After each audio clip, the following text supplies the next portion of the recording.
Yo, welcome to the Opinionated Benchwarmers Podcast, episode 198. Your Opinionated Benchwarmers are back in the building, man. We took a little time off, man. Life was lifing. We had a couple moves in between. Look, man, I know y'all tired of hearing it, but we back, man. We back in here, man. Fellas, how y'all feeling, man?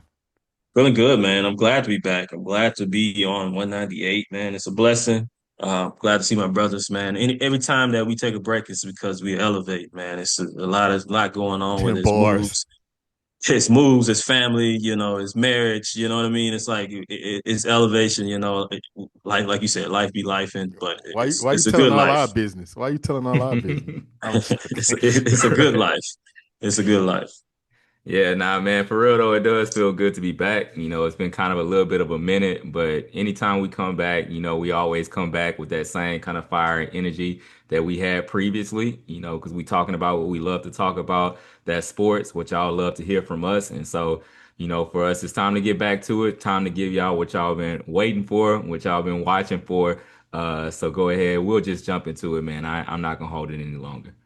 Man, we appreciate y'all, man. It's been a long break, but we back, man. Make sure the people that are rocking with us, you know where you can find us. Opinionated Benchwarmers on YouTube. Subscribe, hit the bell, show support, comment. That's how you can get our name out there. And we're on your favorite podcast platform. Wherever you like to listen to your podcast, I'm sure you can find us. Subscribe there, share it with a friend. Man, I'm ready to get to it, man. It's been too much going on, man. We're gonna start off with LSU, obviously. We're not gonna start the podcast with nothing else. We're gonna jump right into it. There's been a lot of transition since we came. I think the last time we recorded, man, we thought we was gonna be in the national championship, man. But here we are. Four losses later, team has fell off a wagon. We don't need to get into the details about how this team has been performing. Rightfully so, Brian Kelly's lost his job, which needed to happen uh, on the cusp of everything else. You've had drama with the AD, the governor. So now we have a new AD, athletic department person. We have in Verge Osbury. We're trying to find a new head coach. We got a new president of the college. It's been a lot going on, man. Fast forward to Monday of this past week. The hottest name on everybody's news circuit is Lane Kiffin. Flew in. His wife flew in, or his ex-wife flew in to Baton Rouge, Louisiana, to check out the city. Ramon Los, I've been to Baton Rouge. It ain't really much to see out there, man. If you never been out there, that's our Whoa, hometown. whoa, Shout, shout out. But Well, you people leave know, and become brand new on you. so now it's like, hey, we're at a point now, fast forward into the scene where it looks like whether, LSU fans, we have a couple concerns whether this is a leverage play by Lane Kiffin to get Ole Miss to pay him more money or to get Florida to pay him more money. But needless to say, based on reports and everything you're hearing, it's really between Florida and LSU, and it's not a matter of if he leaves Ole Miss, it's a matter of when. And as LSU fans, man, I could be no more intrigued. I'm tempering my hopes, but I'm intrigued about this. But needless to say, man, LSU looking for a head coach, man. Yeah, no, I'll just say this is a lesson, really. Like, I think we all seen it before. When you have a little competition, when you out there hot on the job market, this is a lesson to the people. Like, leverage it. That's going to only drive your price up. That's going to make maybe your current business or your current job look at you and say, "Hey, are you going to this team or this job or this company that's offering me this number? If not, I'm gone." I mean, it's a business move. I get it for Lane. But again, and I think Nick Saban said, and anybody says, like, there's no attraction like the LSU attraction. You have no real main competition in the state of LSU when you're competing, when you're going up and you're talking about um, uh, recruits, right? It's hard for you. It's hard being an Ole Miss because you're competing with other schools there. LSU, you are the main school in the state of Louisiana, and you are the cream of the crop. It's nothing like Death Valley. And so again, I hope it's the right hire, whatever we decide to do. I hope Lane comes over. I like what Lane has done in Ole Miss. But again, I think I continue until I see it. I like you say, Rob, I think it's a leverage play. Yeah, I honestly believe it's going to be interesting to see how all of this plays out. I think that Lane Kiffin finds himself in a place that not many others have found themselves before, where he has a team that's currently cemented really into the playoffs. Honestly, if Ole Miss even were to lose their final game, the Egg Bowl that they play, they probably would still honestly be in the playoff. And so you find yourself with a team that has an opportunity to do what every head coach wants to do, which is to have a chance to win a national championship. And so you're there, you're cemented there. You have a fan base that's behind you. You have leadership of a university that is behind you. But then you're presented with an opportunity of two premier jobs that happen to come open in LSU and Florida that puts you in a place that, hey, you can not only just be looking at this season, but what does this decision that I make look like 2 years down the line, 5 years down the line, 10 years down the line? And so I think that that's where Lane truly finds himself. And I think that he finds himself in a place where, if we're to be real about it, although Ole Miss is in the playoff picture at this particular point, I think that he has two opportunities that are viewed as better jobs than Ole Miss at this particular time, including LSU, which upon the open jobs is the premier one at this particular point. And so I think it's going to be very interesting to see, how it plays out. For me, I don't know if things would kind of unravel how they've been unraveling, where now we're hearing about an ultimatum or not an ultimatum, or the semantics of that really probably just being the word of having a deadline for him to make a decision. But I think ultimately it's going to be interesting to see how it plays out. Obviously, we look at it from a homer standpoint, of LSU being, just to me, what is the obvious decision here. You also have the angle of Nick Saban being somebody that had Lane really under his tutelage. And Nick Saban has always said that his biggest regret was leaving LSU. And there's reports out there that honestly that he and also Lane's agent, Jimmy Sexton, are trying to gear him towards LSU. So it's just going to be very interesting to see how things play out over the next few days. I don't think that this is going to extend on too much longer. I think we'll know something relatively soon. And I think when you look at it, there's intrigue by both sides. I believe it. I don't believe that his family flew down. I joked about it earlier, but didn't fly down to Baton Rouge just because he's just thinking about it. I think that there's real interest on both sides. Like you mentioned with the Jimmy Sexton connection, his agent, the connection to CAA, and his agent, that's a very real thing that's being leveraged here. And like you said, LSU, not only from a resource standpoint, but from an NFL talent pool standpoint of the last decade, has been one of those universities that has constantly put out stars on the next level. This is somewhere where you could really see an agency like CAA seeing that as a pathway into signing these young kids coming out of LSU. So when you look at all these connections, it's very, very real. I don't think money is a play because I think all three of these universities could pay him what he needs. Right now, the highest paid is Kirby Smart at 13.3. I mean, I could easily see LSU giving him 14 up to even 15 a year for 6 years. And from that point forward, when you look at that money not being an issue, it's really about, like you mentioned, Ramon, it's about what's the premium job. Do I stay in Ole Miss where I have to compete with an in-state school, a SEC school, or I can go to Louisiana where that's the only SEC school, and Louisiana, who produces some of the best football players that we've seen in the last decade. So I mean, to me, it's a slam dunk. When I look at where we were before before we hired Brian Kelly, we wanted we wanted Lincoln Riley, but he ended up choosing USC. But there was real interest from Lane Kiffin even back then but we didn't give him an interview.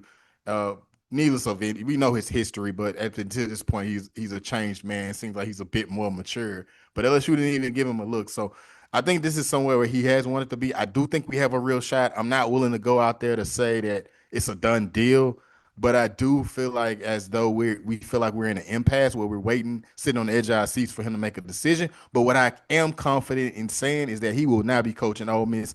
I'd be surprised if he's coached his last game. I don't think he's going to coach through the playoffs of Ole Miss. He wants to, but I don't think that's going to happen.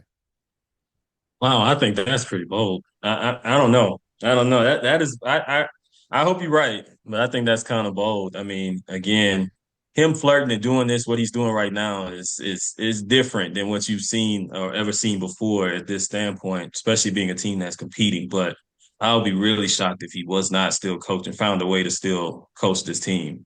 I think he's going to stay there. So that's why I think he's going to still be coaching them. Yeah, nah, I kind of am on the side really with Rob. I really think that honestly, it's going to be too difficult to pass up one of these jobs, one of these opportunities. Now I think that in this day and time, if Ole Miss is saying that, hey, we're going to allocate the resources that you need, I think that maybe you make your own legacy where you currently are, where your feet are planted. But I just think that these two opportunities that are out there, especially even Florida has some of the family connections that are out there as well too. A lot of dots that are being connected that way.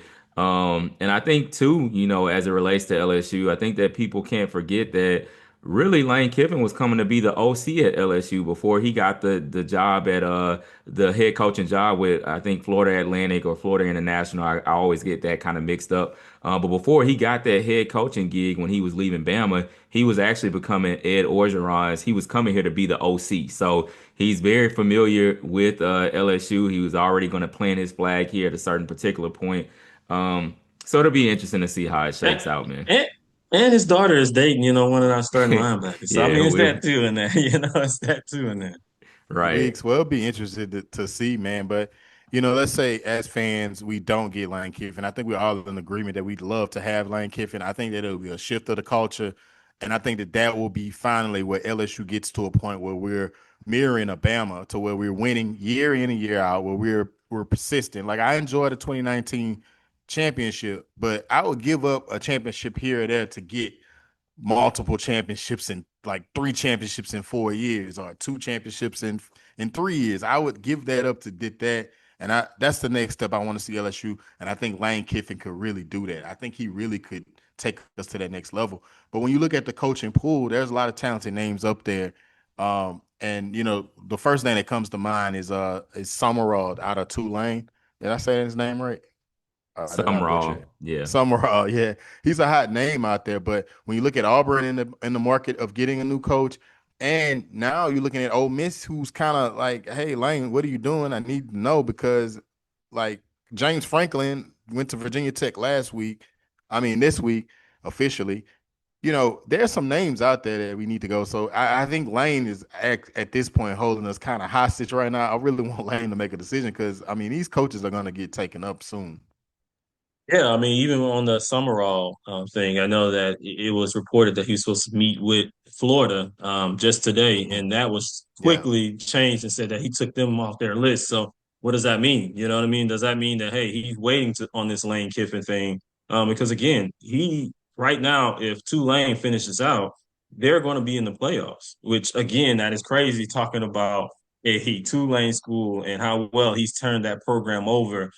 So again, a good coach right there in house that's familiar with the recruiting, we're familiar with the way of the land. So he is not to me a bad backfield we miss out on Lane Kiffin. But as you alluded to, we cannot be held hostage and wait and then mess around and miss out on all these good coaches. Yeah, I think ultimately though it's going to sort itself out like it needs to, based upon what's being reported about Ole Miss given this deadline. I think that that deadline is real, whether Lane wants to utilize semantics or not of saying an ultimatum. I think he's truly been given a deadline, which is going to speed this process up because Ole Miss is not going to find themselves being flat-footed if Lane is to leave, based upon how the new calendar really works for recruiting, transfer portal, all of that kind of stuff. Now, getting kind of back to the point of additional candidates, I know that y'all did mention some raw. I think that another name to, kind of look at is Kenny Dillingham out at Arizona State. I think that he's done things to turn around that program in short order after having a difficult first season. I think that he's kind of one of those young, hot names that was just talking to really his fan base, donors, and all that, and saying, hey, we're gonna need to up the ante basically NIL wise. So he's pretty much saying that, hey, I need the resources here. And if I can get the resources, the reports have already come out that his starting quarterback, Sam Levitt, is saying that, he's no longer going to be there and they may be a package deal heading elsewhere. So I think that he's a name to watch out there as well. And then I know that the name that LSU fans haven't really gotten behind is Eli Drinkwitz from Missouri. I think that he's done a pretty good job over at that Missouri program. I think that he's a guy that if he did come to LSU, he would keep that defensive staff intact because Blake Baker was his defensive coordinator, in addition to Kevin Peoples being on his staff before as well too. So he would present a little bit of continuity, but I know that a lot of LSU fans don't really like that name because I think that they're really kind of in that lane or bust right now. And a Yeah. couple names, sorry, Rob, and a couple names too. I think of is Marcus Freeman with Notre Dame, and even in house, why Baker can't get that shot too as well. Those are two names too. I would not be upset with Marcus Freeman with Notre Dame, and then just bringing Baker in, making him the head coach again. Yeah, I like it. I like it, man. Well, to be continued. By the time we record next week, you know, it'll be something else. It's been an interesting news cycle. It's been a roller coaster for us at LSU fans. I mean, $18 million on the roster and you 6-4. I mean, I wouldn't have guessed this at all. So we'll see, man. As we transition, man, another one of our teams that we love to discuss that has been doing very, very surprisingly well. LeBron made his debut last night. The Lakers are sitting at 11-4, which is good for fourth in the West right now. A couple ties there, so I'll say third because it's a couple ties. It's a tie around that the second place team in the West. 10-3, 9-3. The Houston Rockets and the Denver Nuggets sitting at 2-3 officially, and OKC sitting up there at 14-1. But the Lakers 11-4. Like I mentioned, LeBron has missed time. He made his debut last night. Luka's missed a couple games in between. Austin Reeves been out a couple weeks, but the Lakers have been consistently winning. Um, I think that this team is a team that can compete, can seriously compete. I don't think we're on that tier of OKC. I think OKC is on the tier alone. I think they're in a whole nother stratosphere. But as far as anybody else, I don't feel like there's anybody in the West that we can't beat outside of OKC.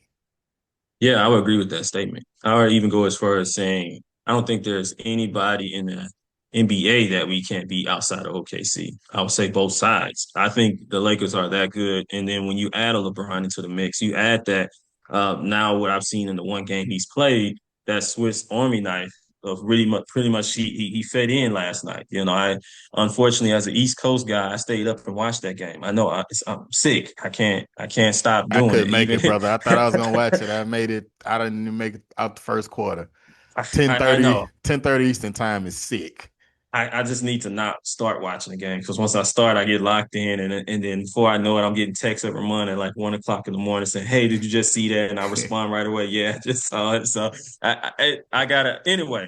I'm getting off track here. So anyway, I think any team we can compete with.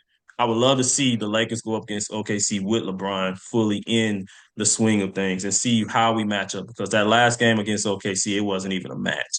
And OKC really showed and flexed to show, like, okay, there's levels to this. Like, y'all playing well, y'all doing well, but like, simmer down. There's levels to it. You may be a piece or two off here before you can see what we doing, how deep we are. We got guys coming off the bench, giving buckets, playing defense, playing hard. They're just different. Not only that, they got 2 or 3 first round picks coming up. Again, well ran organization. I don't want to give them too many flowers. They're gonna be around a long time. Yeah, no, I agree with y'all statements that y'all made. I think that, like you said, the Lakers are as good as anybody out there, not named OKC. I think, like to your point with OKC, would like to see it in a situation where they can't, trap or bring as much, help to Luka and Austin Reeves, and what LeBron presents from that standpoint and having three high level, of course, passers on the floor too. I think that kind of changes things. But as it's already been mentioned, I think that LeBron did kind of find his way to just fit in with what the Lakers are doing. I do eventually want to see a lineup tweak. I know, this was kind of what was expected that, this would be the lineup. Rui would still be in there, but I feel that to me, Rui should be replaced with Marcus Smart.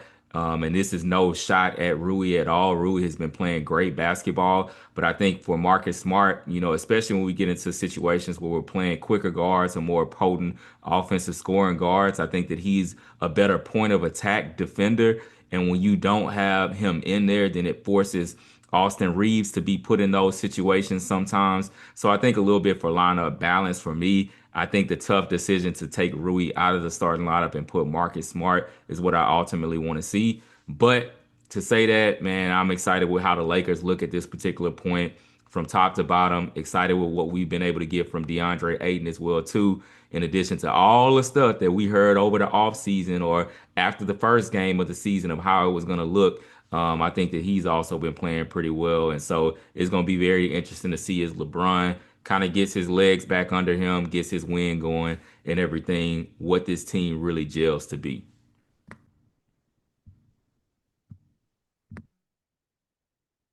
I'll say this. I'll say this. When you play a lineup like OKC, who are you going to start right there? Who's going to start against? If you run the lineup that we just came out there, right? You got Luka, Reeves, LeBron, Rui, and eight. Who's guarding Shy? You know what I'm saying? So that's one of those lineups where you have to start a guy like Marcus Smart. I think, because again, I'm not putting Reeves or Luca against Shy. Like he's gonna torch whoever he plays, but to have a fighting chance, you're gonna have to start a guy like Marcus Smart. So I agree with you on that point. I think it's good that we have a deep roster where we could mix and match and we can put and play matchups. And so I think JJ Redick, let's give some credit to him too, Oh yeah, and set absolutely. and what he's That doing. coaching staff and him, they nailed it. I mean, I look at when we played the Spurs and the game plan that we had against Wemby. I want to say, in my opinion, in my trying to be objective as I possibly can, but I think that JJ by far has the best game plan against Wemby. Wemby struggles against us, even historically, even if you look at back at last year, and that's coaching. And, obviously he has two former head coaches on his staff. We got to give them credit as well to help him. But, I think that JJ is the mastermind. One last thing on the Lakers, though, we have to thank Nico. We have to thank Nico. Thank you for trading Yeah, shout out to Luka. Nico, man. Shout out Luka Nico. averaging 34 points a game this year, leading the league in scoring, NBA MVP candidate, and he lost weight, and the hype is real. He looks spry. He's gotten a couple dunks in this season. Um, I don't know. I'm gonna say this, and I'm gonna stop because I'll be saying something too crazy, but I haven't seen scoring like this on the Lakers since a gentleman named Kobe Bean Bryant, and I'm gonna say it. I hadn't seen this fluent of a score since then. And LeBron James, arguably the greatest player, has played on this team, and AD, which I think respectively can't stay healthy, but he'll go down as a top 50 player of all time. Um, I mean, Luka just offensively, I mean, he just gives you what you need. He's that motor. He's automatic. That step back's automatic. He can get inside. He can get to wherever he wants to get, and then you can get assists off of him. I love what he brings on the offensive end. I hadn't seen an offensive player like this since Kobe Bean Bryant.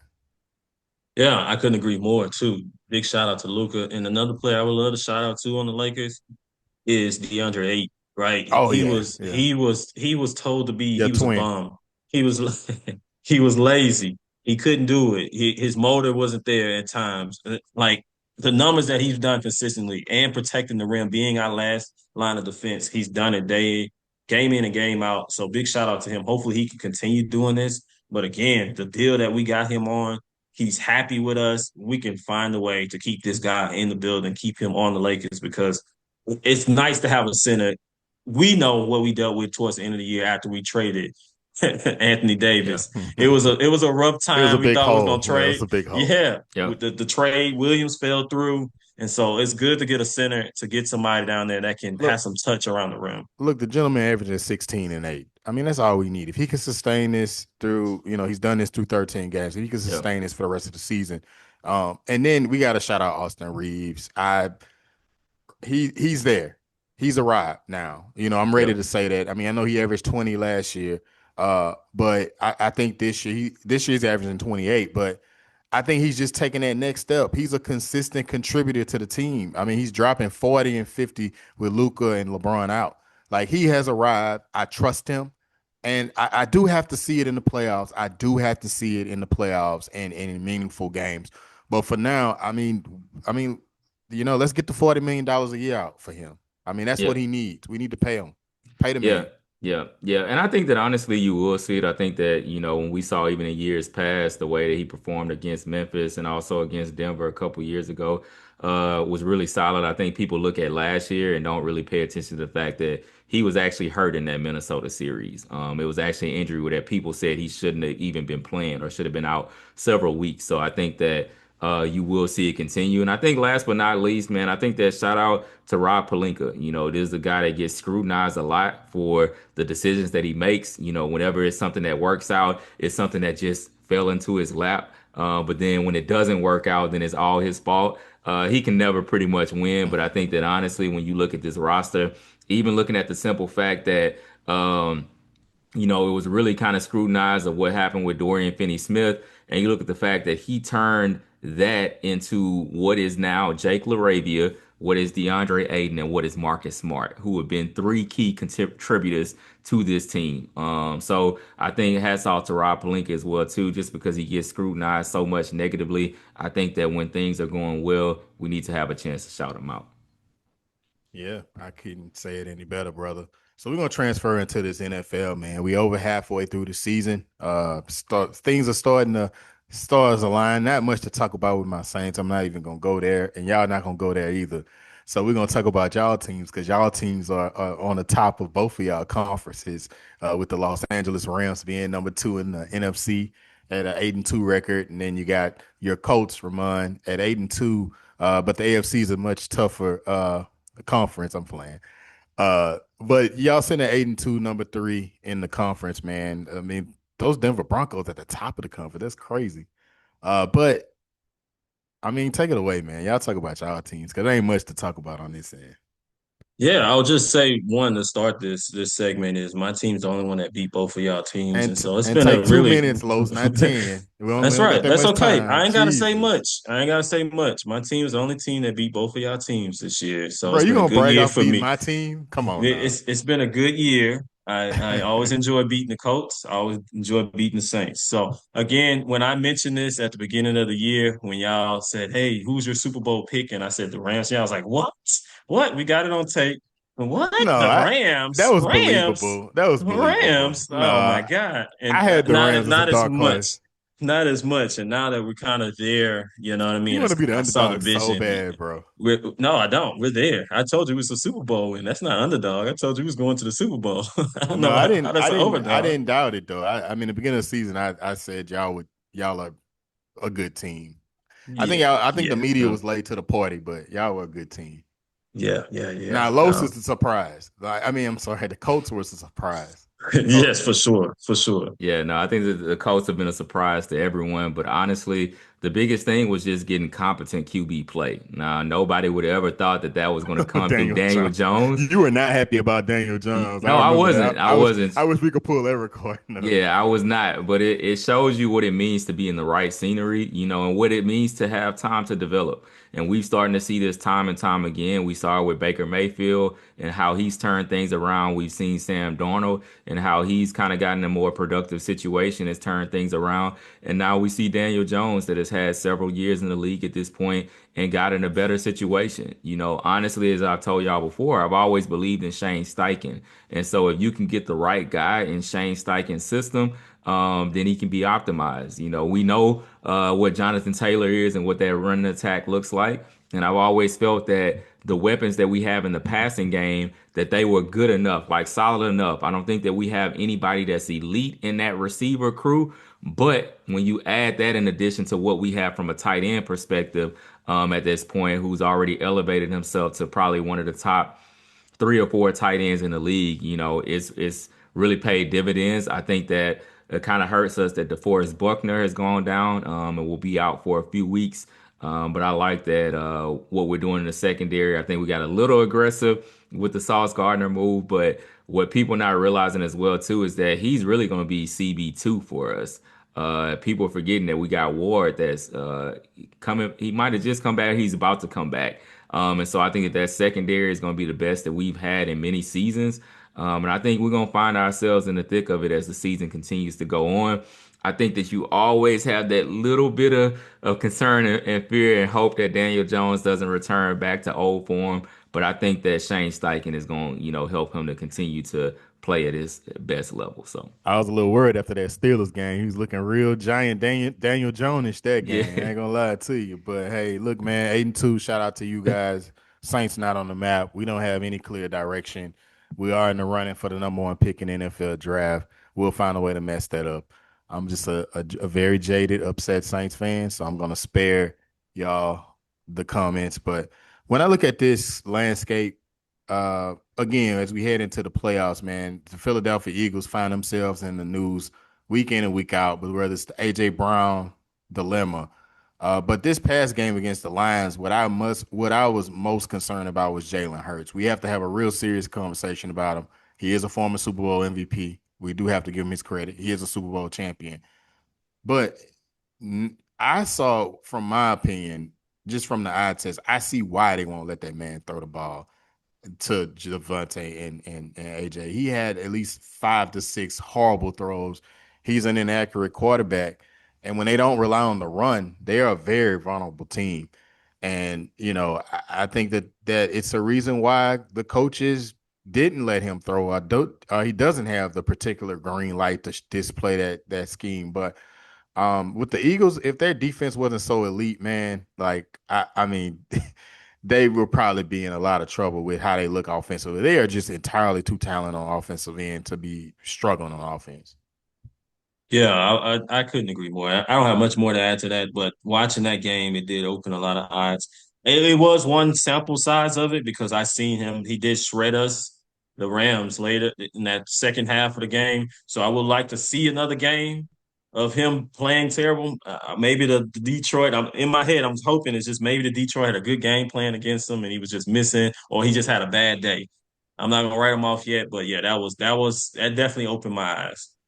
Yeah, I mean, I think the biggest thing that's kind of been mentioned is inconsistency. I think that we found ourselves like this before on the podcast where we were looking like, it's kind of questionable and kind of almost ready to write him off. And then all of a sudden they go on a run to the Super Bowl. And I'm not trying to say that he was the complete catalyst of that at all. Don't misconstrue my words. Yeah, Saquon on that team. right, The tush right. push was the tush push. Right. But I'm just saying that we found ourselves kind of with that ebb and flow. And I think that's where you continue to find yourself with Jalen Hurts. You're gonna have the games where he goes out there and you're like, okay, he doesn't even really look like a starting quarterback in this league. And then you're gonna find the games where he's gonna be a guy that looks elite and looks at like a top 5 guy or so in the league. And I think that you're just gonna kind of have that consistent inconsistency as it relates to him. But I don't think that it's anything to, cause this team to be written off or anything like that, because as y'all already alluded to, the defense that is there and still the weapons that are surrounding.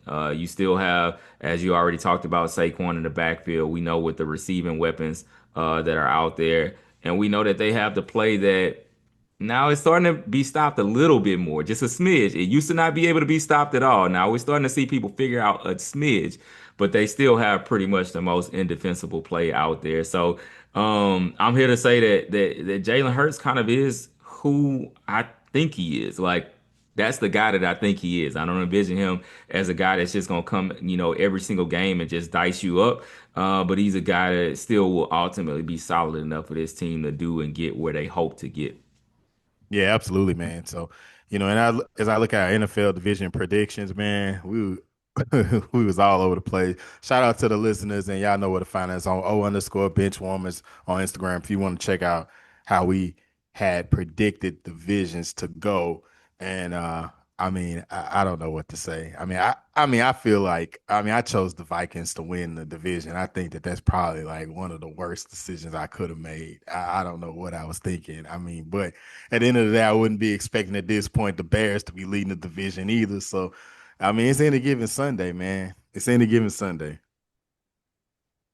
Yeah, Yeah, that's how it shakes sure. out. That's how it shakes out sometimes. I think that, for us as well too, seeing what's going on in Kansas City has been a little bit of somewhat of a shocker when we've kind of seen them being on top of things for many years. So that's probably also been that. And then, I think we'll give all of ourselves kind of the pass on what is going on as it relates to the Ravens and the Yeah. Bengals. We'll attribute that to Yeah. injuries at the Yeah. QB position. So Yeah. we'll We give we ourselves we passes for know that. we know what we talking about. You know what I'm saying? They know what it is. But You know, I mean, to see the Broncos atop the AFC is crazy. And as a Saints fan, not to make everything about the Saints, I'm getting like my brother Los. To see Sean Payton thriving over in Denver, man, it really hurts. But at the end of the day, I can't be mad at him because I would have got out of that dysfunction and lack of leadership in front office myself. So shout out to Sean. Yeah. But what he's doing with an average quarterback in Bo Nix is quite amazing. I ain't Yeah. had to shade that man like that. Yeah.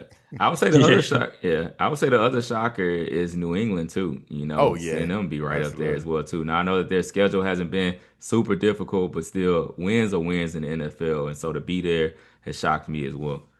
But Yeah, it man. shows, though, I'll say this last point. It shows, though, the importance of having a quarterback that can compete, right? You talked about it with Daniel Jones. You talk about it with Bo Nix. You talk about it with Matthew Stafford. When you have a quarterback that can put you, we talk about it with Jaden Daniels. How many free agents went to that team? Obviously, he's been hurt this year because they thought they had a quarterback. He took them to the NFC Championship game. When you have a quarterback that can put you in that conversation, it changes everything. That's why it's always important. That's why all his teams are always taking swings at it. Yeah. I mean, I take Bo Nix out of there. In my opinion, I think Bo is just okay. I think he's a jag, but we'll see. I think Sean Payton can work some magic with quarterbacks and his offensive scheme. But I look at us all choosing the Texans at the beginning of the season to be up top this AFC South.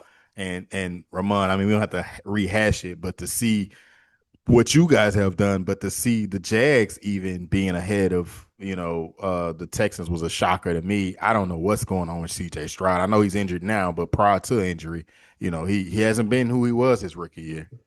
Yeah, yeah, I think that that's been the biggest question mark, and I say it from the standpoint of being a guy that was a CJ Stroud Oh yeah, enthusiast, me whatever too. you want to Yeah. say. I felt that CJ Stroud was the guy, and like you said, since his rookie year, he has not been that same guy. And honestly, even when we think about things from a fantasy football standpoint, the receivers have thrived more with him being down lately, honestly.